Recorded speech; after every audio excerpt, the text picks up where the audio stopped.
pagkataong nasira dahil sa maling salita.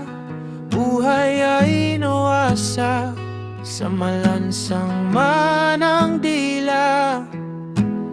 Hating opinyon, ako'y nagdudusa. Paano ba bumawi kung laos na sa kanila?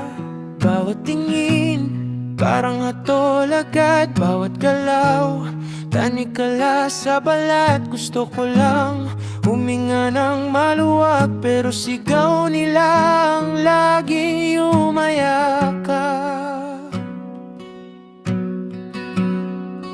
Paano ba maging perpekto sa mata ng masa kung bawat hakbang ko ay binibilang nila?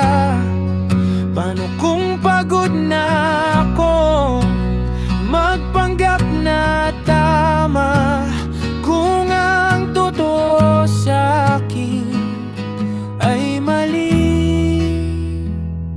sa kanila?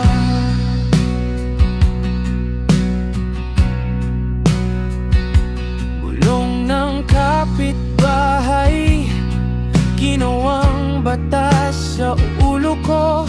Dapat ganito ka, dapat ganyan ka. Paulit-ulit na sermon sa salamin, di ko na makilala kung sino ba talaga ang nasa harap ko ngayon. Bawat salita parang batong bagsak, bawat sablay ginagawang palabas. Gusto ko lang umalis sa eksena, pero